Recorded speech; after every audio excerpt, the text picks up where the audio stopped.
Хәзер татар китабы йортында чираттагы әдәби суд булачак. Карыйсызмы? Киттек. Басыгыз суд керә. Отырығыз. Суд кірді. Татарстан Cumhuriyeti Yazушылар Бірлігі һәм Идел журналы қаршында ұйыштырылған Татарстан әдәби суды отырышын ашық деп иғлан итә.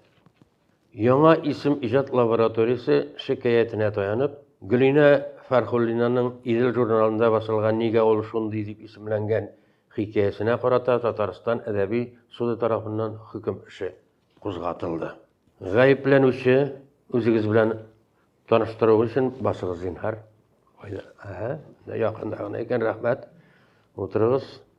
Исемегез, фамилиягез, әтигезнең исеме, туган вакытыгыз, туган урыныгыз кайда? Укыйсыз. Мин Фәрхуллина Гөлинә Раев кызы булам. Мамадыш районының Кечекермен авылыннан. Мин 2003 елгы һәм Казан Федераль институтының ИФМК институтында укыйм. Рәхмәт. Залда утыручылар гаепләнүчегә карата сорауларыгыз бармы? Сораулар булмаса, гаепләүче белән таныштыру өчен сүз Рифат Салахка гаепләүчегә бирелә. Гөлинә Фәрхуллинаның нигә син шундый мистик хикәясенә гаепләү тарафы фикере? Хөрмәтле Казый әфәнде, хөрмәтле утырышчылар. Бүген Гөлинә Фәрхуллинаның нигә син шундый исемле мистик хикәясе турында сөйләшәбез. Әйе, бу әсәр гомумән алганда миндә уңай тәэсир калдырды. Авторның шундый кызыклы жанр мистик хикәягә керүе мактауга лаек. Автор изләнә, татар әдәбиятына яңалык кертергә тырыша, интриганы ахырга кадәр саклый, хәтта төп геройлары шүрәлеләр булуы да татар булуың белән горурландырасыман.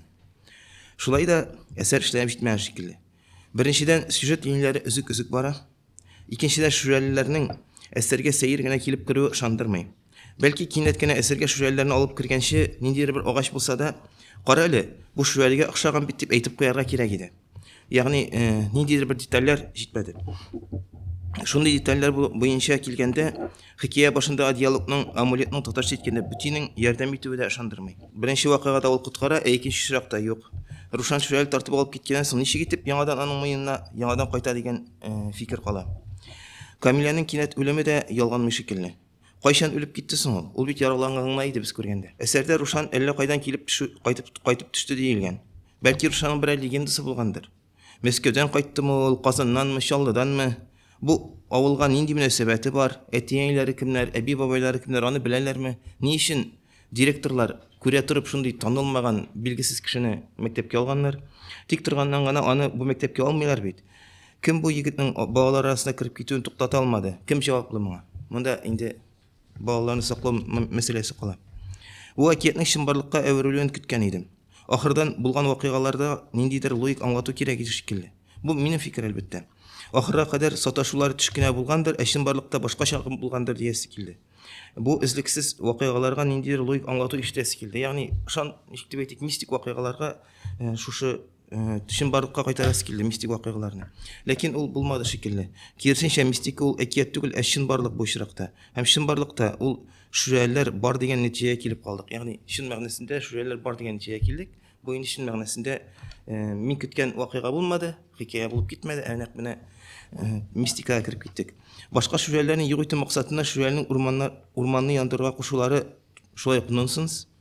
Чөнки шүрәлене без риваятләрдә урман сакчысы дип беләбез. Тагын бер нәрсә аңлашылмый. Авыл халкы урманны ягамы ул, юкмы? Яктылармы алар аны, юкмы? Яндыру турында әйтелмәгән. Димәк, яндырылмаган. Үлән шүрәлеләрнең кушканын үтәтмәгәч, аларга нәрсә булачак? Бу балаларга нәрсә була, яки шүрәлеләргә нәрсә була?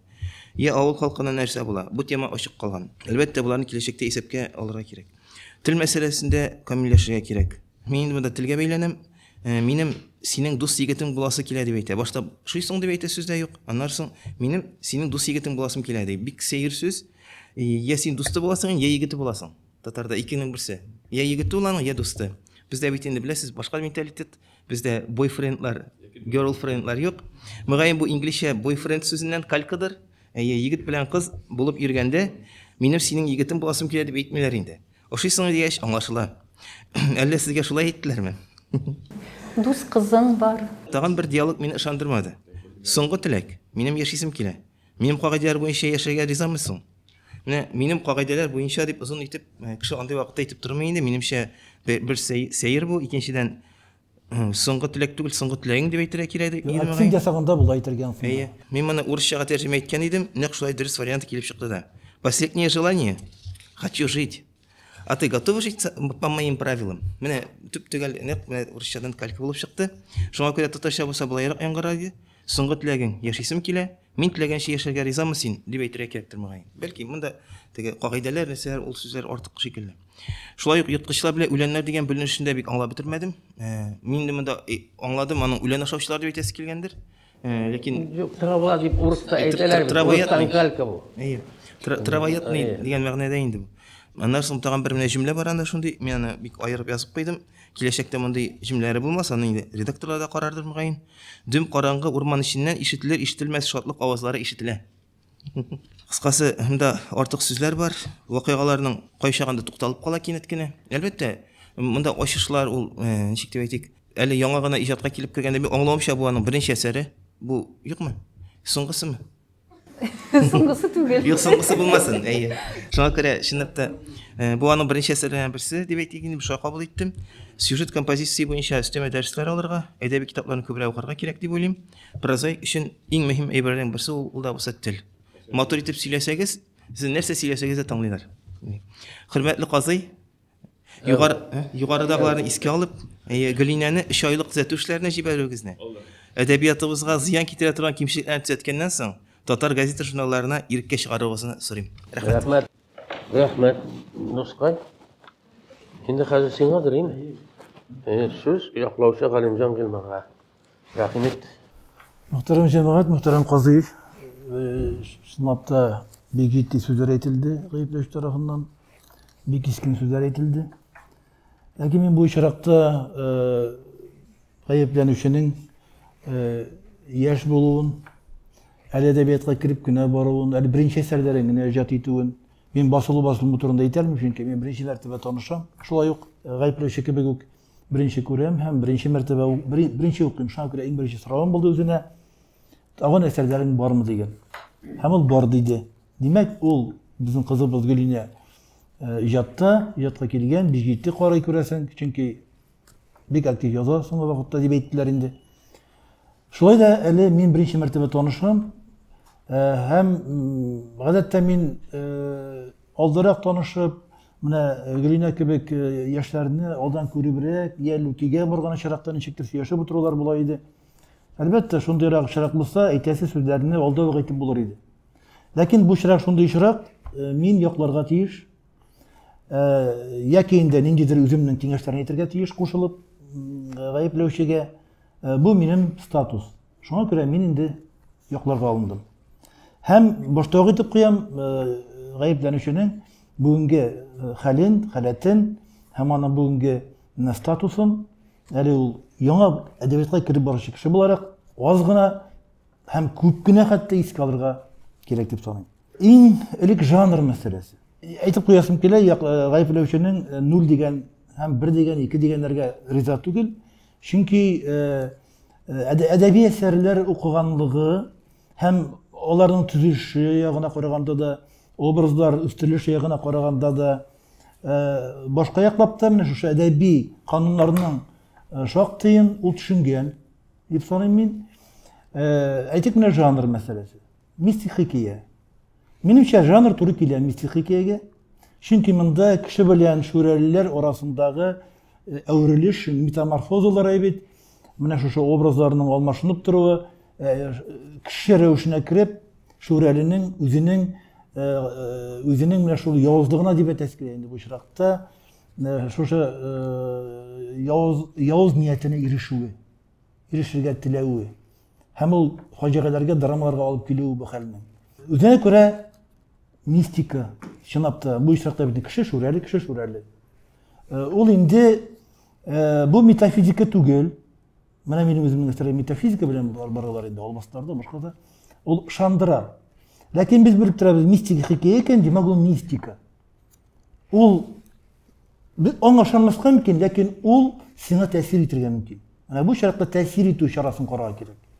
Әлбәттә инде шүрәле кеше, ул күчешеләр анда булырга мөмкин түгел. Менә шуңа күрә ул шундай бер сөйләгән, аның үзенең хокукы шундый. Димәк, мистиканы шулай күз алдына китерә. Сихри магик менә шу вакыйгага нигезләнә ул. Шүрәлеләрнең кешеләр белән мөнәсәбәтләре тирәсендә бара. Композиция мәсьәләсе. Композиция ул яшьләр өчен иң авыр әйбер. Әсәрнең төзелеше. Мин детальләргә соңрак тукталам. Гаепләнүче бик авыр сүзләр әйтте һәм ул аңа минем ризалашкан моментлары бар, бәхәсләшкән моментлар бар.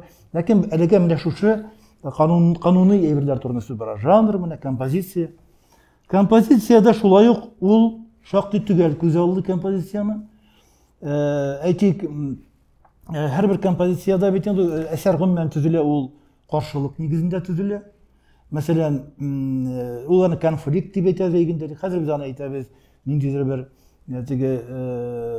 антиподлар, яки анда ниндидер бер яхшылык һәм начарлык, явызлык көрәше, яки анда җиңү, җиңелү, үлем, яки анда яшәү. Ягъни менә шушы төшенчәләр арасындагы каршылыкка нигезләргә тиеш бу композиция, чөнки ул укучыда ниндидер бер кискен дулкынландыргыч бер момент тудырырга тиеш бу очракта. Бик менә монда шүрәлеләр белән кешеләр. Һәм тагын бер икенче каршылык үлән шүрәлеләр. Мин шулай дип әйтәм бу очракта уңышлы икән инде аны аңлашылып тора, шул уңышсыз икәне күренеп тора. Бу очракта шулай билгеләгән икән, шулай барабыз. Үләннәр кабиләсендәге шүрәлеләр һәм йырткычлар кабиләсендәге шүрәлеләр. Менә каршылык. Әсәрнең өлешләрендә каршылык бар. Башта шүрәлеләр җиңе, Рушан җиңе. Аннан соң инде ул җиңелә. Аңа һөҗүм башлана. Ягъни һөҗүм. Ике өлешкә бүленә әсәр. Менә шуңа күрә гел менә шушындый каршылыкларны туя ул. Шушы композицион интриганы туя һәм ул аны ахырга чаклап алып барырга тырыша. Әлбәттә, гел генә ул аны алып барган өчен тәҗрибә итеп бетми анда. Ләкин барыбер дә ул композиция үзе ышандыра. Рушанның шушы класс içine кирип укуы һәм балаларны, шушы укучыларны урманга барып, урман içine кирергә ышандыра алуы, ни өчен барганы күренеп тора инде, урманга алып кирип, үзләре йырткыч шүрәлеләр өчен кытыклау объекты, ни алып калу үзләренә. Ягъни ул шүрәлеләр кытыкларга тиеш, аларның бармаклары кычыта бу очракта, күренеп тора ул. Ана бармаклар кычыту турында әйтә ул. Аларның юк кешеләре кытыкларга. Менә шуңа күрә ул заговоры шушында Рушанның. Ул кешеләрдән бер кызны сөйләп, яки анда беренче кешене сөйләп, шушы үзенең кабиләсенә алып барып, кытыклау өчен объект булдырырга тырыша. Әлбәттә, ул аны барып чыкмый, чөнки монда лесен кунышып итә һәм үләннәр кабиләсендәге уңай ак шүрәлеләр дип әйтик инде. Кунышып итәләр һәм алар җиңеп чыга ахырда. Әлбәттә, монда инде күренеп тора, ул бу көрәш, бу конфликт ясалмарак әйбер. Ул мистикада шулайрак була. Гомумән менә мистик фильмнар карыйсыз, бөтенесе ул ышандырмыйлар алар. Ләкин факт, шундый факт бар, композиция дөрес бара. Менә бу көрәш, алышулар, нидәндер бер каршылыклар. Төп яктауны да шуңа корам мин. Әсәр гомумән бар, композиция бар икән, әсәр бар инде ул. Шуңа күрә мин әсәр бар дип саныйм. Теге ниндидер язма рәвешендә яки ниндидер бер черновик кына дип әйтәсем килми. Минемчә, монда әсәр бар. Ул мистик хикәя. Һәм шушы композиция нигезендә интрига корылган. Интрига ул композицион сер дигән сүз. Ул әйтергә була инде серле вакыйга дип әйтергә була. Серле вакыйга бар. Чөнки укучы ахырга чаклы, ахырга түгел, менә яртысыннан узганчы, менә шушы беренче өлешендә шүрәленең җиңүе, ышандыру көче белән укучыларны урманга алып баруына кадәр Рушанның кем икәнен белмиләр. Бу интрига дигән сүз. Сер. Серне саклап бара ул, ахырга чаклы диярлек. Бу инде иҗатта зур нәрсә, осталык сорый торган әйбер. Ул аны иң кызыгы шунда, шүрәленең гайри табигый шүрәле икәнлеген укучы да белә. Ул аны үзе дә әйтә. Хәтта анда нидер бер подсказкалар да бирә. Ләкин шүрәле икәнен белми. Кем уйлый инде аны шүрәле икәнен? Рушан укып йөри бит ул анда. Һәр хәлдә гаепләүче дөрес әйтә, аның мөхите күренми. Бу очракта мөхитне ачырга кирәк булгандыр. Мөхит, аның каян килүе, аның биографиясы, аның чыгышы, ул авылда, кичкенә авылда бөтенесе дә шундук беленә. Укучылар аны белмиләр. Бу әйбер турында ахырдан да әйтеп китәрмен. Интрига бар, сер бар, серне саклап бара, һәм серне укучының колагына әйтеп тора.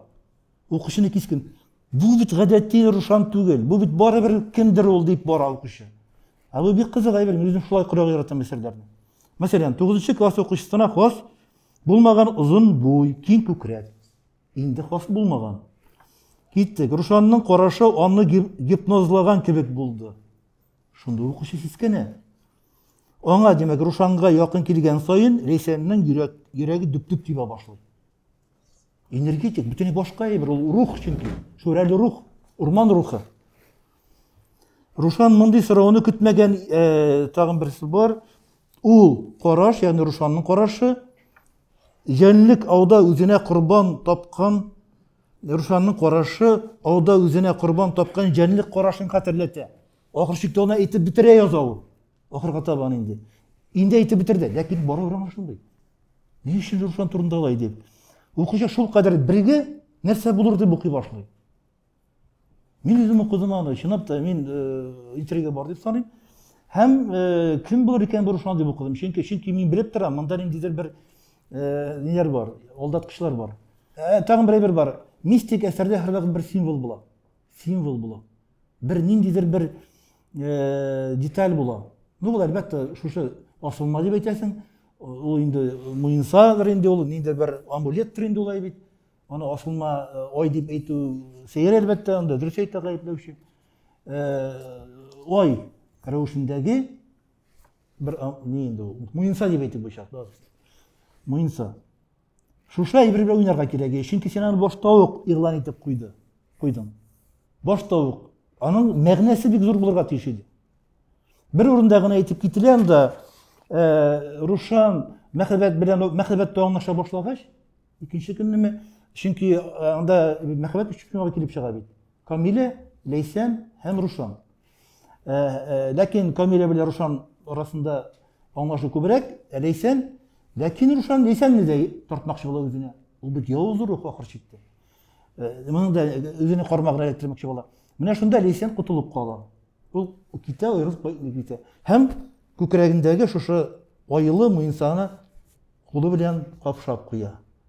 Менә коткарып калды. Ул саклагыч, ул нәселдән нәселгә килүче, күчеп килүче, әбейдән бабайдан күчеп килүче амулет. Шулай бит, талисман. Менә шушы әйбер бер урында гына бар, һәм агыракча куюкка чыга. Ахырда тагын тотып карый ул аны. Ләкин аны Рушанып киткән бит инде. Ни өчен аны тотып карый? Логика күрдеңме? Анда ялгышлык бар. Шуңа күрә менә шушы амулет, шушы муенса белән уйнарга кирәк иде, ахырга чаклы. Һәм ул бик көчле бер әйбер бирергә тиеш иде. Бу бик әсәрендә, хәтта әсәрнең төп бер ниндидер бер символына әйләргә тиеш иде. Код, милли кодына. Чөнки ул бит ай, ул муенса, нәселгә күчеп килә. Аның нагрузкасы күбрәк булырга тиеш иде.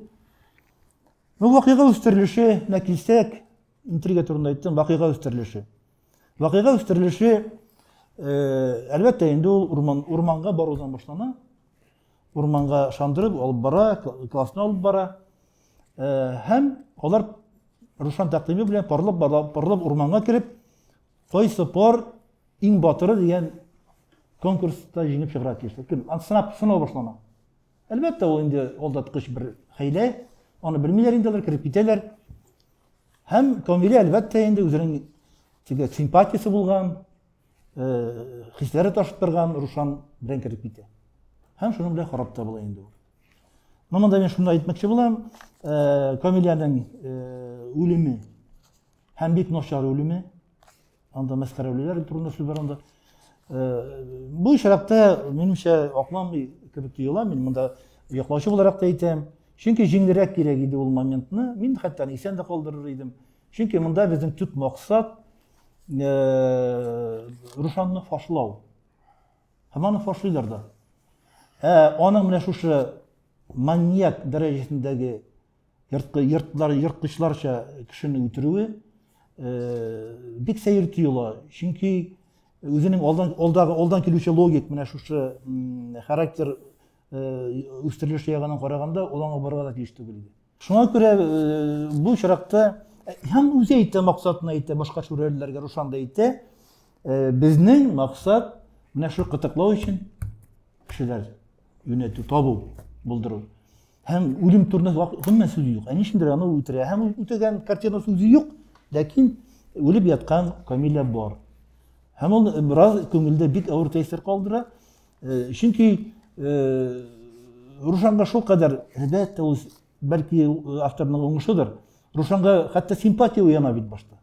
Шул кадәр тегене, шундай компания кешесе, шундай класс ярата бөтенесе, кызлар инде. И кинәт кенә үлем, бәлки ул чаклы дәрәҗәдә, чөнки бу яшьләр хикәясе, ни хикәясе, ул теге маньяк шушындай җинаятенә чаклы барып җиткәнмәскә дә мөмкин була иде. Чөнки күңелдә бик авыр әйберләр кала. Табигатькә карата, шүрәләргә карата. Ул инде безнең бит урман рухлары, барыбер безнең ул символлар, бит урман саргы дигәннәре, әзрәк кенә шундый глупырак, бераз гына теге. Шуңа бик авыр әйбер калды бу очракта инде. Анда иш шүрәлеләр дигән сүз дә килеп чыга. Ул минемчә ул ялгышына китте микән? Иш шүрәлеләр. Анда үләннәр шүрәлеләр бар, йырткычлар. Тагын иш шүрәлеләр бар. Анда юк бит. Бар анда бер урында әйтелә. Менә аны була дигән ышана башлады, чөнки хәзер аны яклаучы кешеләре иш шүрәлеләр бар иде. Ялгыш киткәндер алайса. Менә бит иш шүрәлеләр, менә. Шуңа күрә, сак булырга кирәк. Менә яклаучы инде әлбәттә инде басыла башлаганда редактор да корырга тиештер, стилист та корырга тиештер, ләкин автор эшләп бетергә тиеш, кат-кат кайтып эшләргә тиеш. Менә андый яктышлар бик күп бит. Әсәрдә бар. Мин килешәм яклаучы, гаепләүче белән. Мин ул турыда да әйтәләм. Бу чиракта инде гаепләүче шактый телгә дә алды. Мин бу чиракта әсәр бармы, юкмы? Әсәрнең мәгънәсе, әсәрнең жанры, композициясе туры киләме, шул якка күбрәк басым ясыйм. Һәм бар дип игълан итәм. Шуңа да карамастан, шушы менә бер-ике инсанның эшләмәве, урман яндыру гомумән артык картина. Урман яндыру башка икенче хикәягә алып китә.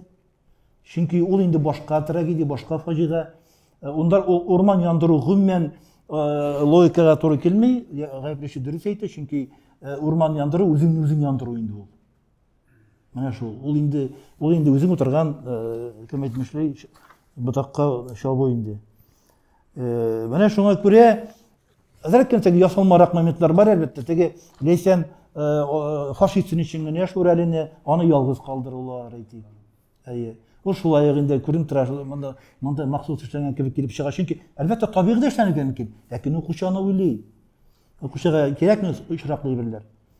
Менә шушындый моментларда бөтенләй бер мотивация булырга тиеш, бөтенләй бер логик рәвештә акланырга тиеш. Үзенең шартларын үтәргә тиеш, ул шартларын. Юмак әйтсәм шуны әйтәм, әсәр барыбер бар, мистикия бар, үзенең композициясе белән, төзү шактый гына төзү композициясе белән, интригасы белән, үстерелеш, вакыйгалар үстерелеше белән. Ни өчен үстерелеш дип әйтәм, менә Рушанның теге метаморфозасы, кеше шушырга әверелү моменты бигрәк кызык тоелды миңа. Чөнки аны ничек кенә әйтеп әйтәм, балалар чагына эшләр микән? Юк. Шактый гына картиналарда бирә ул аны, шактый детальләр белән бирә. Аның шүрәле булып әверелүе, явызлыкка күчүе. Явызлык битлеге кию. Битек кенә түгел инде аны асылына кайтуы. Үз асылына кайтуы ахыр чиктә. Һәм образ дөрес дип саныйм, монда шүрәлеләр турында әйтелде, күп була дип. Шүрәлеләр күп. Әлбәттә күп. Чөнки ул безнең төп символ. Бер швед галиме әйткән бит, Тукайның шүрәле дигән поэмасын укыгач, монда татарның төп кодлары бар дигән. Монда татарның энциклопедиясе дигән. Төп символлары шушы бер шүрәле поэмасына кирип биткән дигән. Димәк, ул безнең код. Менә син үзеңчә трактовать әйткәнсең әби. Син аны менә шул ике төрле шүрәлеләр бар дигән. Синең ул яңалык кебек тә хәтта күпмедер. Алар арасында көрәш бара икән. Алар арасында мөнәсәбәтләр бар. Һәм драмалар, фаҗигалар бар, югалтулар бар, җиңүләр бар. Менә ул шулай ансы ничектер үзенең табышында авторның табышы кебек тә. Рәхмәт, миңа кызык тоелды. Киләчәктә Грина үзен күрсәтер дип уйлыйм. Беренче мәртәбә танышкан әсәр өчен һәм яңа гына аяк әдәбиятка кирип баручы кеше өчен бу әсәр минемчә барыбер менә хуплауга лаек. Хәзер инде гаепләү ягыннан шаһит Ибраһим шигырьче рәхим итегез. Җәмәгать нәсәбияте мине мин бик зур аптырашта калдым. Бу әсәрне миңа бирделәр. Миңа үземә күпмедер инде язучы буларак минем тәҗрибәм дә бар инде, яшем дә бар дигәндәй. Мин турыдан-туры әйтәм. Теге миңа үпкәләтәсем килми ул кызны. Чөнки яшьләрне беркайчан да теге башына бәргә сөйләшергә ярамый. Чөнки яшьләрне без үстерергә тиешбез. Шулай да мин әйтмичә булдыра алмыйм. Менә мондый йомшак һәм мондый эшләнмәгән, хәлсез әсәрләрне судка куймагыз, пожалуйста. Мин шулай дип әйтәм. Чөнки бу бөтенләй моны мин әсәр дип әйтә алмыйм. Бу язма. Ни өчен язма? Беренчедән, әсәр редакцияләнмәгән, эшләнмәгән, эшкәртелмәгән.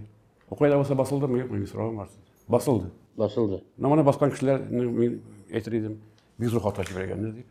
Чөнки монда менә хәзер карап үтсәгез, менә мин хәзер дәлилләп китәм, ни өчен ул эшләнмәгән һәм эшкәртелмәгән дигән сүзләрне карасак, менә монда безнең телефонны карыйм. Сезнең кулларга ярымы, ярым китәм. Әзгә. Менә хикәянең башыннан ук китә, менә карагыз сез. Ләйсәннең бабасы аңа муенсасына ай формасындагы асылма бизәк бүләк итте. Нәрсә булса аңладыгызмы, юкмы? Нинди асылма бизәк ул, мин аңламыйм. Аңа ай формасындагы дигән ни андый сөйләм теле безнең татарларда бөтенләй юк андый әйбер. Аннан соң тагын бер озакка сузмый, вакытыгызны алмыйм. Мин кыска гына сөйләсем килә. Моңарчы ул ялгыз булганда нинди хис-кичерешләр туган белми иде. Ә хәзер барлыкка килгән хәл аркасында үз тормышына чумып, нинди үз тормышына чумып, чын философлар кебек акыллы фикерләрдән торган трактатлар төзегә ала. Нинди трактат ул? Нәрсә ул? Трактаттыр инде ул, мишва дип аңлыйм инде. Менә җөмләсенә туры килми, сүзләренә туры килми. Моңа әйтәм, бу шушылай басылган булса бу, менә бу җинаять. Бу әсәр шушылай. Әле мин монда вакытыгызны алмыйм. Һәрбер сүзен, һәрбер җөмләсен монда сөйләргә кирәк. Ну, анда бар теге төзек җөмләләр мин әйтмим. Аларны куганда инде тегәслек кенә күңелгә рәхәтлек килә. Әмма ләкин алар бик аз. Менә бу яктан караганда сез эшләнмәгән, эшкәртелмәгән чий әсәрне бастыргансыз рәсми әйткәндә. Бу үзе бер җинаять. Икенчедән, эчтәлек мәсьәләсенә килгәндә, әле менә мин күптән түгел безнең Галина Инсин дигән кеше бар бит инде безнең дидәшле рус консультанты булып. Алар үткәргәннәр шундый конкурс, фантастик хикәяләр буенча конкурска үткәргәннәр. Ул әйтә, бөтен фантастик хикәяләрне укып карадым ди, барысы да шул шүрәле тирәсендә бара. Ничә шүрәле тирәсендә генә бара ул шушы? Әллә ул шулкадәр популяр булган өченме? Бөтен ниләр шушы мистик әсәрләр, фантасмагорик әсәрләр шушы шүрәле тирәсендә бара. Ну, безнең бит бер шүрәле генә түгел, татарда образлар. Ачып карагыз, татар мифлары китабын. Менә безнең Галимҗан Гыйльмансыз дигән. Анда нинди генә образлар юк. Аннан соң менә бу нидән? Әсәрнең эчтәлеге буенча китәм инде. Анда авыл мәктәбенә килеп керә бер җегет, Уршан исемле. Аның бер нинди биографиясе юк. Каян килгән ул? Ничек инде мәктәпкә кешене кертергә була? Ни пропискасы юк, ни прививкасы юк. Хәзер бит, ни документы, ни кагаз юк. Һәм ул авыл мәктәбенә килеп керә. Кемгә кайткан ул, кемдә тора? Әбисенә кайтканмы, ул бабасына кайтканмы? Шуны ышандырыр өчен мин аңа киңәш бирәм, әгәр дә язырга теләсәм, кеше итебрәк тагында инде. Булай дип күз алдына китерәм. Әйтик, әтисе белән әнисе яши, аның шушы Рушан исемле малае бар, һәм әтисе белән әнисе нидер бер автокатастрофа әйләнә, юлыгамы, или юл һәлакәтенә юлыгамы, һәм бала үзе генә калып, бабасы янына кайтып, әнисе янына, әбисе янына кайтып тора башлый. Ул вакытта аңлашыла бу каян кешенең килеп чыкканын. Икенчедән, анда бу авыл мәктәбенең тормышы бөтенләй сурәтләнми. Кая кем ул, анда бер нинди яндан дигән мөнәсәбәтләр юк, бер нинди үзара тартышулар юк, дустана булулар юк анда. Ул шушы җегеткә ике кыз гашыйк була да, алар урманга кирип китәләр, аннан соң инде анда пикник була, һәм шушында уенда катнашып, инде шушы җегет шүрәлегә әйләнеп Камиләне, моның дус кызын инде юк итә. Шулай дип аңладым инде. Аннан соң инде китә анда шушы анда ике төрле шүрәле, берсе яхшы, берсе начар, берсе йырткыч, берсе үлән. Аннан соң мин искә төшердем инде, безнең бит тапшыру бар иде, хәтерләсәгез. Моны тукталды инде ул. Хищники и травоядные дигән, хәтерләсәгез, шундый тапшыру бар иде. траваятный үләннәр түгел, үлән ашаучы мин, үлән белән тукланучымы дип уйладым мин, үләннәр түгелдер инде ул. Аннан соң мин аңлыйм, хищниклар менә йырткычлар кемнән соң алар?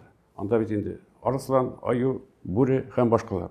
Инде теге үлән ашаучылар анда пошилар һәм башкалар мин санап тормыйм. Бит ничек инде шүрәлеләрне йырткычларга һәм үлән ашаучыларга бүлергә була. Бу дөрес түгел бу. Гомумән аңлашылмый торган әйбер. Инде шуннан соң булар үлән ашаучылар шушы кызны инде коткаралар ләйсәнне. Нәрсә бәрабәрне коткаралар. Менә без нидән котылырга тиешбез бу йырткыч шүрәлеләрдән. Син менә без син азат итәбез, син кайтасың да, әтиеңне әйтәсең авылдашларга да, алар килеп урманны жагалар, без чыгып качабыз, әтигеләр җаны беләләр. Ниндидер бер абсурд, примитив, ниндидер бер ни бу фикерләү. Мин киләчәктә әйтер идем, бу әсәр кызганычка каршы басылган икән. Ну аны эшкәртеп, яңадан нитеп, ничектер бер повесть эшләргә була торган. Бәлки монда идея ягыннан караганда, монда бар, ни теге табышлар бар, мин әйтмәс идем, бөтенләй юк дип. Әйтик менә Гөлинә тәҗрибәсен туплагач, әзрәк кенә каләме шарлангач, шушы әсәрдән менә дигән бер фантасмагория корылган, менә реалиятән чыгып шушындый әсәр, зур әсәр тудыра алыр дигән өмет бар. Мин өметләнәм. Шуңа күрә мин теге бөтенләй теге нинең аның иҗатын бетереп итәсем килми. Но Гөлинә, бик каты игътибар булырга кирәк һәрбер нигә үзеңнең язган әсәреңә җөмләңә. Булай мин бастырган кешеләргә дә мин шаккаттым бу әйберне. Шуңа күрә мин моңа берле түгел нуль куям, гафу ит. Бу бер түгел. Бу шипуха, бу шушу. Яклау ягыннан шаһидә Халисә Фирмәнгә бирелә. Рәхим ит. Рәхмәт, хөрмәтле казый, мөхтәрәм мәхкәмә. Менә без Гөлинә Раиф кызы Фәрхуллинаның эшен тикшерәбез бүген. Мин инде үземчә сезгә күрсәтер өчен менә шундый презентацияда хәтта эшләп килгән идем. Кем соң ул дигән сорау туды монда иң беренче чиратта. Үзе дә әйтеп китте инде, мин Казан федераль университеты укучысы дип. Габдулла Тукай исемендәге Милли мәдәният һәм мәгариф югары мәктәбенең 4нче курс студенткасы ул безнең. Һәм менә аның белгечлеге дә үзенчәлекле. Ул саф филология юнәлешендә укымый, ул математика һәм инглиз теле юнәлешендә белем ала. Һәм менә нәкъ шушы математика белән бәйле булганга күрә аның белем алуы, уйлавы башка төрле. Бик кызыклы. Менә мистика дидек, мистик хикәя дидек. Мин монда инде сурәт ярдәмендә аны тасвирларга да тырыштым. Менә агач артында шүрәле качып тора анда. Шүрәле урман иясе качып тора һәм бер кыз анда шушы урманга кирип килә. Менә бу картинаны күрү белән инде, шушы рәсемне күрү белән безнең күңелдә чынлап та мистика уяна. Нәрсә булыр дигән сорау туа. Мин алга китеп бераз гына әйтәсем килә, бәлки без моны аңламыйбыздыр. Чөнки мистика ул яшүсмерләр өчен. Без инде бу яшьтән узган булырга мөмкинбез. Ни өчен яшүсмерләр безнең Сумерки дигән эпопеяны карый, Сумерки. Үлеп бетеп карыйлар. Монда да бит әнә шул Сумеркига охшаган мотивлар бар. Анда инде аңлашыла ки, анда убырлар тарихы, монда үзебезнең тарих белән бәйләп бирә. Һәм миңа шулай исеме ошады. Нигә син шундый? Башта мин дә исеменә карата нигә соң инде нәрсә белән бәйле исеме дип уйлаган идем. Ләкин укый әлеге хикәяне, мин әлеге исемнең урынлы куелганын һәм нәкъ менә яшүсмерләргә атап куелганын аңладым. Аннан соң безнең әкрен генә без инде Рушан белән Ләйсәнгә тап булабыз. Мин монда әлбәттә аларны татарныкылар итеп сүрәтләдем, татар егете белән татар кызы итеп. Ләкин монда гаеп атылды. Рушанның гаепләнелде. Рушанның нәсел-нәсәбе билгеле түгел икәнен. Ул кирәкми дә. Яшүсмергә аның ата-бабасының кем икәне һәм әтисенең каян килгәне билгеле булса, мистика югала шунда. Мин шулай дип уйлыйм. Менә бу мистика, ул киресенчә аның каян килгәне билгеле булмавы. Әлеге менә сез әйттегез бит, үзенә тотып тора торган интригаларның берсе дип. Билгесез ул, билгесез. Чынлап Сумеркида да нәкъ шулай ул. билгесез булуы белән әсәрне укучыны әсәргә алып Ул кереп китә. жанрның бер сыйфаты. Әйе, нәкъ шулай килешәм. Һәм Рушан чынлап та менә ул кызларның игътибарын үзенә җәлеп итә торган һәм Ләйсән дә төшеп калганнардан түгел. Камиләгә юл бирә. Күренеп тора, Ләйсәнгә дә Рушан ошый икәне, ләкин дус кызына юл бирә. Димәк, аның күңелендә теге менә әтисеннән, бабасыннан калган әлеге амулетны йөртерлек, яктылык, нур бар дигән сүз. Ләйсәннең образын шулай итеп мин күрәм. Шуннан соң шүрәлегә әйләнү тарихы. Бала укучы кеше урманга кирип китте дә үз стихиясына чумды. Шүрәле урманныкы, әлбәттә.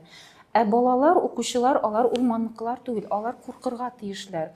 Һәм шүрәлене куркыныч итеп тасвирлау моментлары бар анда әсәрдә күрсәтелгән. Әйе, куркыныч яшүсмергә менә бу мистика тәэсир итсен өчен. Яшүсмерләр менә үзебез яшь чакта, яшүсмер чактадыр сирәге. Үзебез төрле шушындай куркыныч хәлләр сөйли идек бер-беребезгә. Һәм куркынычрак булган сайын ул кызыклырак бара иде. Хәзер белмим инде яшүсмерләр алай сөйләшәләрме, юктырмы, ләкин укыйлар икәнен беләм. Тизрәк сөйләргә тырышам. Икегә бүленеше, үләннәр һәм йырткычлар. Кешеләр арасында да шулай бар. Ит ашаучылар һәм ит ашамаучылар, үлән белән генә яшәүчеләр бар. Монда да шуңа якын ниндидер мотивларны күрергә була. Һәм үлән дигәндә менә үләннәр Булар яхшы шүрәлеләр булып чыкты. Начар шүрәлеләр ниндиләр соң алар? Әле Тукай шигыренә карата да без бит бәхәсләшәбез. Ул яхшымы шүрәле, начармы дип бәхәсләшәбез бүгенге көндә дә. Без аны кызганырга тиешме? Батыр яхшымы, батыр начармы дип бәхәсләшәбез. Тел мәсьәләсенә килгәндә, менә беләсез микән, мин монда нәкъ яшүсмерләргә, яшүсмерләрнең игътибарын җәлеп итә торган җөмләләр күрдем. Мәсәлән, ул сөйләшә белә, дип кычкырды беренчесе. Ләйсән аларның каршысында утыра, син дип әйтмиләр, ул дип өченче заттан эндәшәләр. Ул исән икән. Монысы инде тәгаен хатын-кыз тавышы иде. Менә бу диалогның корылышы да нәкъ шул яшүсмерләргә карата әйтелгән. Һәм исемнәренә игътибар итегез әле. Мин аркылы, мин торкылы. Сәйер исемнәр дип мыгырдады Ләйсән, ләкин аны мин инде көтәм ишетмәделәр дигән сүзне. Гөлинә яза ишеттеләр, ләкин аны ишеттеләр. Мин төртелеп калам менә шушы моментта. Ничек инде ишетмәделәр булырга тиеш кебек. Юк, ишетәләр, шүрәлеләр ишетәләр. Һәм тагын матур менә телгә монда әлбәттә җитди искәрмәләр булды. Шул ук вакытта мин матур сурәтләү чаралары, мәкаләләр кулланылганын әйтәсем килә. Алар бит хәзерге яшьләр телендә, менә әллү кешеләрдә дә, алар язган хикәяләрдә дә юк бит алар. Әмма Гөлинә аның беренче курста, икенче курста язган әсәрләрендә дә юк иделәр алар. Менә хәзер ул карыйм кертә башлаган аларны, куллана башлаган. Арттан килеп терәлгәч, итәкләренә ут кабып, төтене бурынга керә башлагач кына уйлый башлыйлар дип. Халык телендә йөргән менә шушындай әйтемнәр. Менә шул рәвешле мин хәзер сездән Гөлинәнең бүгенге көндә иҗади яктан үсә, үзенең энесенә дә, аның энесе дә яза әле, шулай бит. Энесенә дә канат куя, актив иҗат итә. Конкурсларда катнашып, призлы урыннар яулый, ягъни аның әсәрләрен күренекле язучылар күрәләр, беләләр, таныйлар һәм югары бәялиләр дип саныйм. Әле аның менә Рифат әфәнде, сез безгә килгәч, Кырмыска әйләнәсе турындагы хикәясен анализлаган идек. Хәтерегездә булса инде, хәтерләдә. Кызыклы бит Кырмыска әйләнәсе турындагы. Шулай булгач, шаһид буларак, менә Гөлинәнең иҗади үсешенең шаһиде буларак мин Мөхтәбәр мәхкәмәдән Гөлинә Раиф кызы Фәрхуллинага нисбәтләнгән барлык гаепләрне алырга һәм аңа иҗатын алга үстерү өчен яңа мөмкинлекләр ачарга дигән карар кабул итүегезне үтенәм. Рәхмәт. Гаепләрен алу булса бит ул аклау булып чыгайм. Әйе, аклавыгызны үтенәм. Тәнкыйтьне кабул итәргә ярамыймы? Тәнкыйтьне, әгәр ул урынлы тәнкыйть икән, авторның үз карамагында калдырабыз инде. Кайбер урыннар белән ул килешмәскә мөмкин. Мин шаһит буларак менә бу тәнкыйтьләрнең тел ягына игътибар итәр идем. Телен чынлап та үскән булса да, иҗади яктан үсеше булса да, телен шомартырга кирәк дигән тәнкыйтьне мин кабул итәм. Шомартырга түгел, яңадан язырга кирәк бу әсәрне. Утырып яңадан язырга кирәк. Менә шу шомарту монда. Яңадан утырып язырга кирәк әсәрне. Әсәр юк. Бетте бит. Хәзер ярый сез әйттегез бу. Бетте, дәшмим. Әйе, әйбәт кенә матур гына сөйләделәр гаепләүчеләр, яклаучылар. Кайбер тәнкыйтьләр бәлки артыграк булгандыр, кайбер мактаулар да артык булмады микән? Әйдәгез әле без менә булай итеп куйыйк әле, име? Шүрәле дибез име. Мин кемнең кулында шуның авызында димме? Күбрәк бирәм мен үземә вакытны. Nidə xalq ağız icadında şurəli kim o? Xalq ağız icadında şurəli Yavuz kişmi. Mənə baxasəsəz deyirsiniz imə. Lakin bir baxasız eybi. Şurəli ol tabiat saxçısı. Şurəli ol orman saxçısı. Былтыр бит мында имә қарақ. Былтыр браконьер. Айлы түнде ат жегіп урманға китә бу. Ни өчен ул көндез бармый? Чөнки ул қарақ. Чөнки ул урманны, бай урманны кисәргә бара бу. Олигархларның урманны кисәргә бара. Шуңа күрә Шүрәле аңа күзенә милиционер булып күренә. Шүрәле аңа куркыныч булып күренә. Былтырга куркыныч түгел. Кете уйным ул кайберләрен үтерә. Юк, мактанагына Шүрәле. Үтергәне юк аның. Үтергән, исбат итәгез, үтергәне юк аның. Ул куркытырсын әйтә. Кабат килмәсен монда. Син урманны кимермәсин. Шүрәлегә менә мин адвокат булдым, име? Шүрәлене кем аңлады? Туфан Миңнуллин. Жанки Шәккәем деген спектакльдә Шүрәлеләр авыл кызларына гашыйк булып, име? Алар бит ниләр, акыллылар, шибәрләр, кызык Шүрәле кызлары, Шүрәле малайлары, име? Ничен уңыш белән барды, име? Анасын Бакый Урманчы аңлады Шүрәлене. Бакый Урманчының Шүрәлеләр шаян, жылмая, алаңы бит Шүрәлеләр андай рәхәтләнеп карыйсың. Менә булай тезелеп киткән Шүрәлеләрне ясаган анда бүтәнсендә элсәң бер күргәзмә була ала. Инде хәзер минем дә теге тәкъдимнәр бар. Бу мәсьәләдә нәкъ менә мин синең белән сөйләшмәдем, синең белән сөйләшмәдем. Нәкъ мин неткән. Мәсәлән, трактлар деген менә сызып куелган, име? Нәрсә ул тракт? Ул Сибирский тракт бар, име? Бар трактат бар, име? Беренчедән, име, татар сүзен эзләргә кирәк. Хәтта ул халык арасында булмаса да эзләргә кирәк, телне чистартырга. Яки без телне чистартабыз, яки без урысча гына язабыз. Или монда. Менә булды хәзер. Якын дус кызына һәм күптән түгел генә алар сыйныфына яңа укучы булып кайткан җегеткә.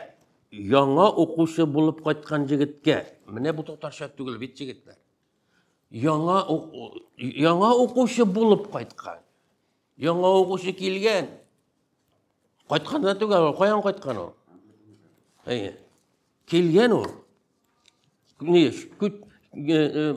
Сыртны языдан кайткан ул әйтик. Кайта яки. Бу килгән бу. Кайткан түгел. Анасын класс белән сыйныф бутала. Бер класс дип язасыз, бер сыйныф дип язасыз. Яки сез сыйныф кына дип язасыз, яки класс кына дип язасыз. Бутарга ярамый. Без сыйныф дип сөйләшәбез инде хәзер. Мин сыйныфхана дип тә сөйләшәм хәтта, язам да хәтта сыйныфхана. Аңлашыла. Бу контекстта аңлашыла бит. Телне мин сафчы, ягъни пурист. Нурихан Фәттах пурист, сафчы. Телне сафландыру ягъни. Türkler dilini saflandırdılar. Hatta Arap sözlerinde çıkara başladılar. Onlar artık kılandı elbette. Finler şuşla işledi. Uylap taptılar жаңа sözlerini özleri bulmaganda. Şiş tarttılar. Bugünkü günde dünyadagi eng saf til fin tili. Mana hazır zor kiren közler, pışık burun. Bu satirik eserlerde kullanılgan mümkün. Pışık burun ol meniki şekilligine burun ol. Mene şekilligine, mene maldi burun tugul. Bu mıskıl iterken de aytilayın. Pışık burun. Bu maqtanış, onların maqtanışı bu. Men maqtan almayım. Onların gururluğu bu. Kızlar uzun burunlu jigitlerini jaratalar. Mene şu pışık burun deyimi. Zor gören gözler pışık burun. 3 metreden көрүнмөй metreden burun bulup çığa betinde, değil mi?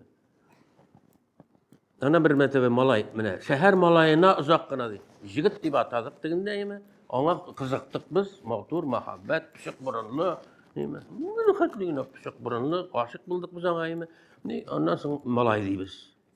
Bu malay kimse de? Tegi teessiratını.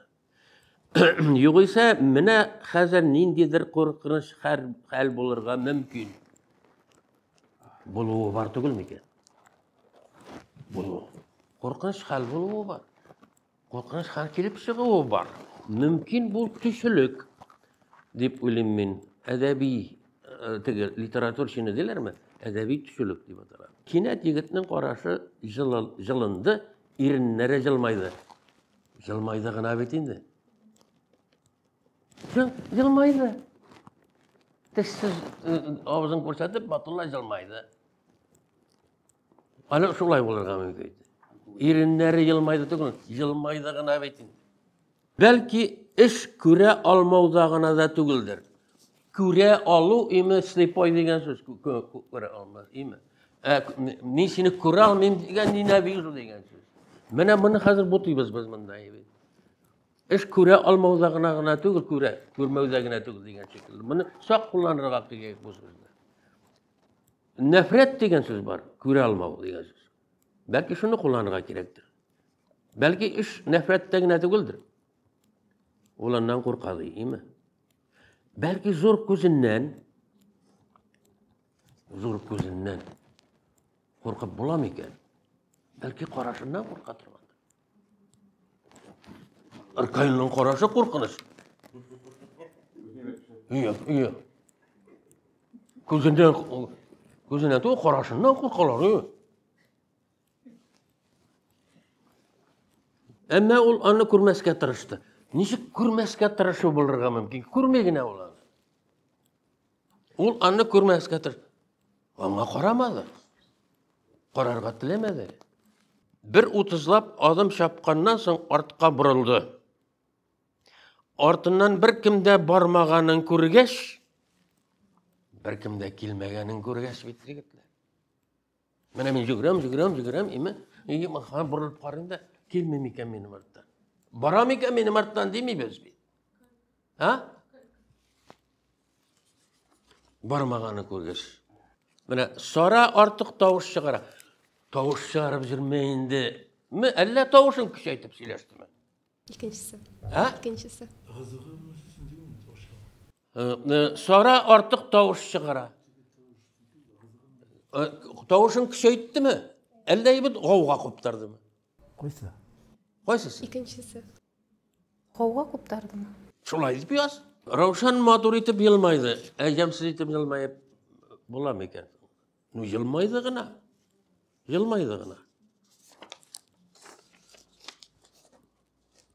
Piknik degan so'zlarni olib topib qaraylik piknik degan so'zga. Ziyafat manda sayranga chiqmaymi? Mungarshi oshiq yuzi bilan qarshi ola turgan o'rmonni qorong'i bulutlar qopladi. O'rmonning oshiq yuzi bo'lamikan. Lekin o'rmon shinda tiptin edi. Sezasizmi xotini? Lekin o'rmon shinda tiptin edi. Yoki o'rmon ishi tiptin edi. Yoki o'rmon shinda tinliq edi. Meni ishlanmagan bu ishlar. Bu imi mana hozir biz yoshlarga beramiz, buzuq tilli asar beramiz bo'lib chiqadi. Biz onu şulay öğretiriz, şulay uylarga öğretemiz. Mene siz aytdınız da yaşlarga anlaşıla oldu. Biz şulay ettirip buzuq til bilen buzuq tilli kişiler terbiyeleymiz. Teninde jarahat izleri kalgan. Mene benim mında da kulağasında jiy var. Mene mında da beni jorgalap kaytardılar. Bu hazır bu yara tugul bu. Jarahat izleri. Bu жаңа гына jaralangan, kalgan. Bu indi tüzelip bitkenini anlatırım mümkün. Anlatıp bular. Teninde jarahat izleri kalgan. Leysen yaş bilen tun çıktı. Tun çıktı mı ya? Allah tun çıktı mı? Bilem mi tun çıktı yani? Bilem ime. Lakin bit ime göz yaşı bilen tun çıktı. Mene kayda ama yalğız yoldan gitkeş, yalğız yoldan gitkeş. Tun çıkamız bit ime. Mene o kartina kura daha getirip bulmayın. Ruşan eğilip kız muyundan insanı üzüp aldı. Mene kimdir mında etti aldı bitin dulanı. Onda ol. Ruşanda ol hazır talsa. Etiginde mi? Yok kaşığa bu. Hazır bit Ruşan kolunda bu. Bütün işler. Kayan gelip çıktı ortaya vakitte. Mene sen de ettin işitileme imene. İşinden, orman işinden işitilir, işitilmez tavuşlar işitiler. Avazlar işitilir. Alanda bir tamşıda düşmegenlikni kuru koyu şirem delilli. Düşülük, edebi düşülük, delilli, ispatlı, delilli ime.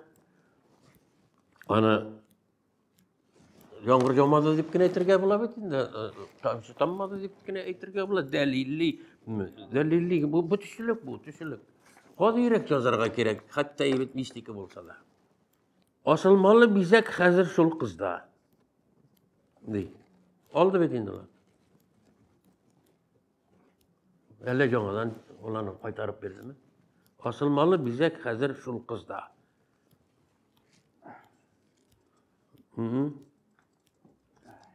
Anan tağın edebiyatçılık. Şureliler köp mü yıllardan sonra kişi yazmışı üstünden hakimiyet kişinin tüya kildi. Tilingni sandırırsan, imi? Şureliler köp mü yıllardan sonra kişi yazmışı üstünden hakimiyet kişinin tüya kildi. Literatür şeyine. Gözleri yaşka tuluştu. Haman tilinde. Gözleri yaşka tuluştu.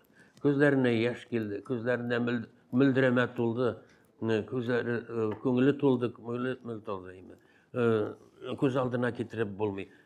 Bana hazır göz aldına getirip bulmayı degene hazır indi qavatlap durmayman.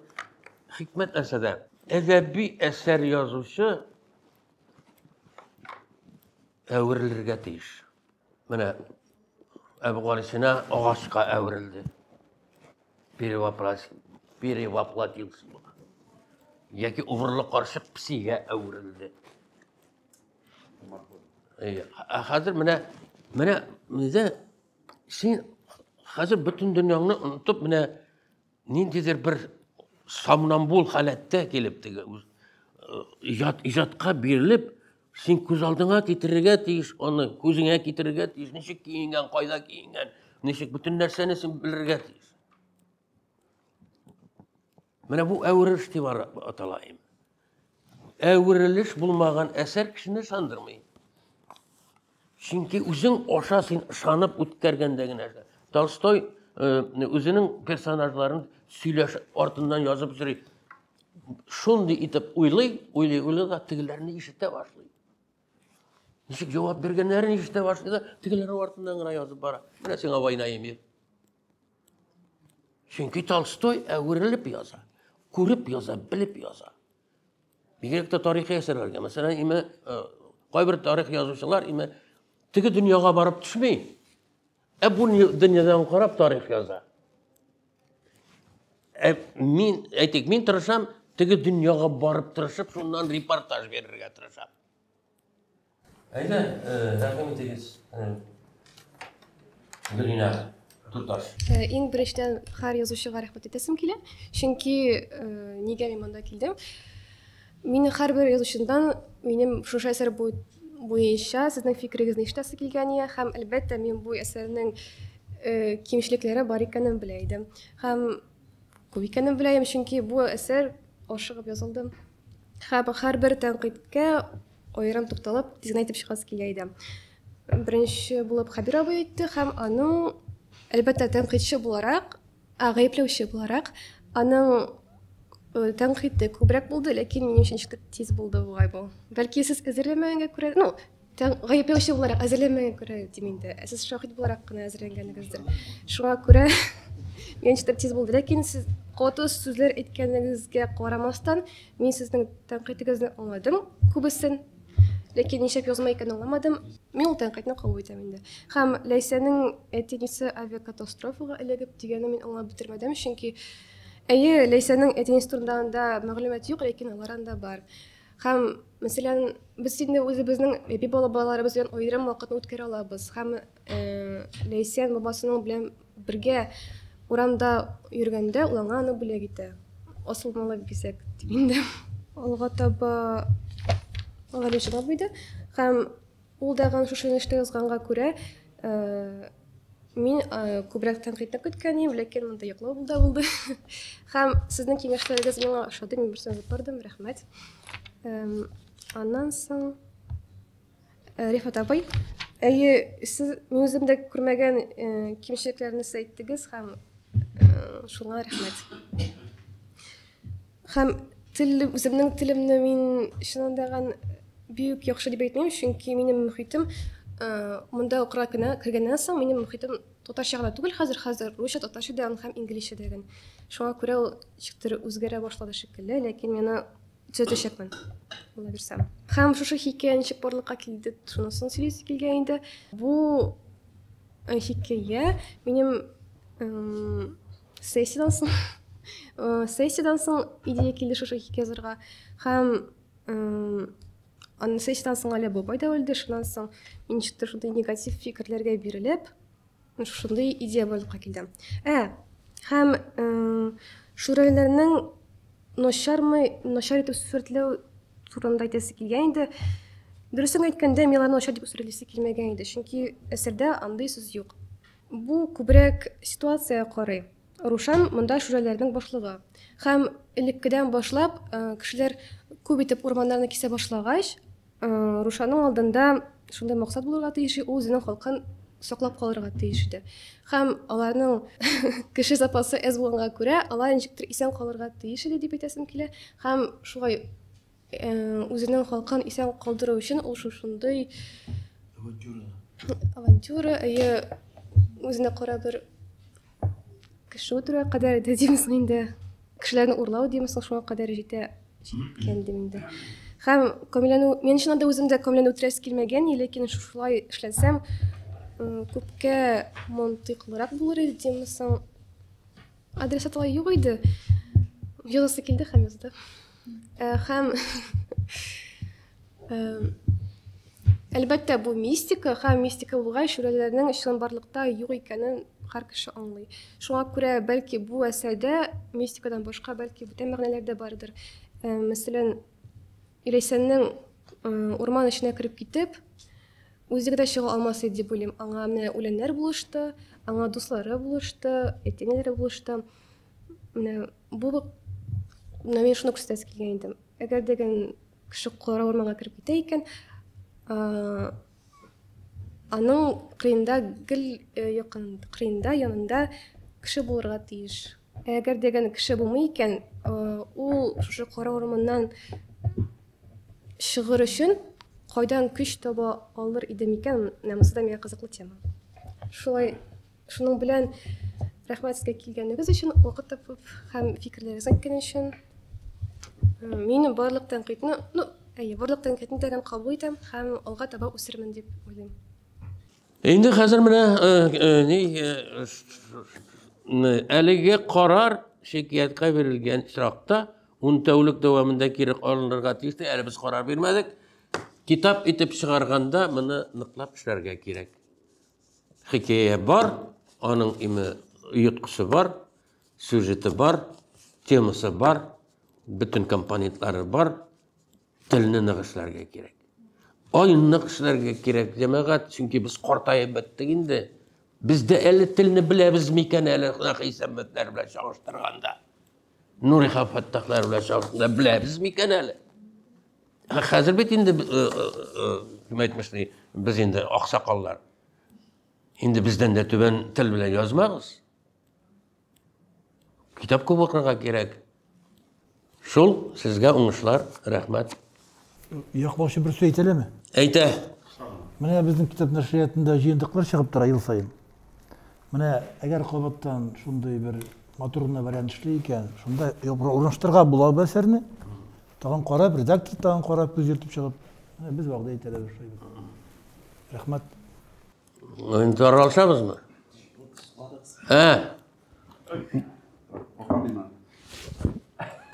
Bugun bizning yangi isim proyektida qatnashuvchi bizning yosh shogirdimiz Gulina Farhullinaning Nega sen shunday degan asari biz hukm ishi olib borildi. Ana qo'yda o'qirga bo'lar. Eserini o'qirga tilagan kishi uni albatta Idil jurnalida bizning o'zgan yilning 20-yilning mart oyida u bosilib chiqdi. Ham albatta endi Idil jurnalining saytida da u bordir deb o'ylayman. Ham endi Gulinaning o'zining sotsial shetlarga kirib uni izlab topirga ham uni bilan tanishirga mumkin. Rahmat. Haligi hikoyani o'qingiz ham o'zingizning fikrlaringizni kommentariyalarda qoldirasiz. Gulina borshildingmi sen bugun? Күні бойы бұл әдебиетқа қадар башылдым. Әдебиет башланғаш, шында мен әзір едім. Кімнің сөздері ұшады, кімнікі көңілге тиді? Har bir объектив тәнқид мені ұшады.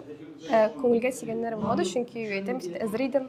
Ғайыплауның түп фикірі не дейді? Не үшін ғайыпладыңыз? Біріншіден ең жанға тиген әйбір болып тілейді. Әлбәттә, яза біле тұрған кіші болып туып болмай, камилләшіға керек. Мен де Гүлинаны бірінші әсерлерін көргенім бар. Нешіктір бір қадар сюжет яғынан үскен. Ләкин мына тіл яғын ішләп бітіресі бар. Бірінші түп проблема шында.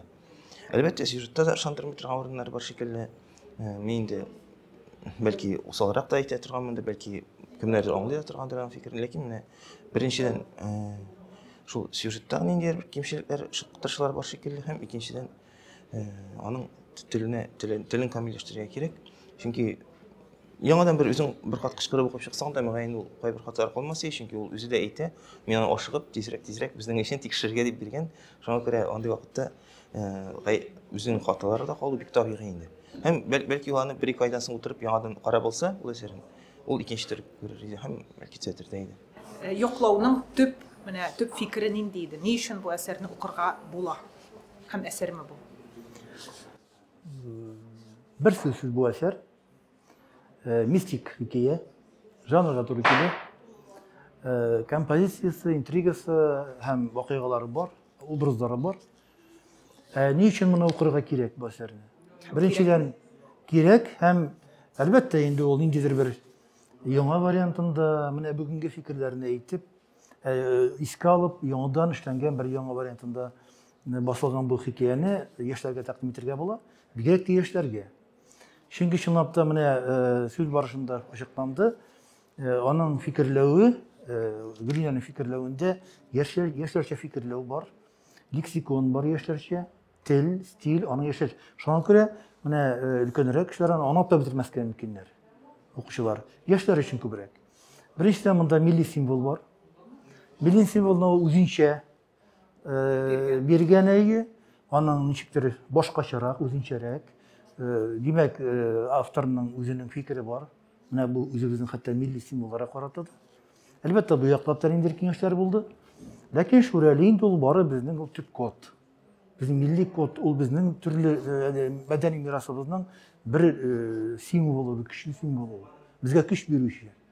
Bir-iki kengash bergis çalaysa, mana yoza boshlagan kishilarga narsadan boshlarga ham narsaga e'tibor etishiga birinchi. Yazışı bunlarga öğretip bulmay.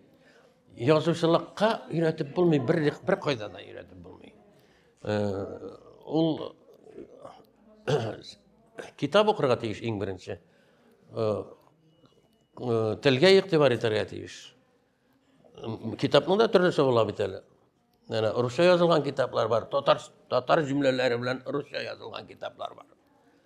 Ular tilni buzadi. Endi kitapdan boshlarga Tuğkay'ını okuyunuz, Beşir'ini okuyunuz, Kılgalı'nı okuyunuz. Bütün tarihini aktarıp çıkınız. Kulak salınız. Yazışı, яңа башлап яза торган кеше өчен бер 3 киңәш бирегез әле кыскача. Үш киңәш. Беренчедән үзеңә китап укырга. Икенчедән бернигә карамастан язырга. Язасы килгән, тагын бер хикмәт, язасы килгәндә генә язырга. Мин инде монда чикләп куйдым. Өченчедән курыкмаска. Һәм bütün yazучылар да сезнең кебек гаепләүчеләрдән дә курыкмаска, һәм гаепләүчеләр дә яза башлагандан яхшы язганнар, әлбәттә сездән әллә ни артык язмый торганнардыр.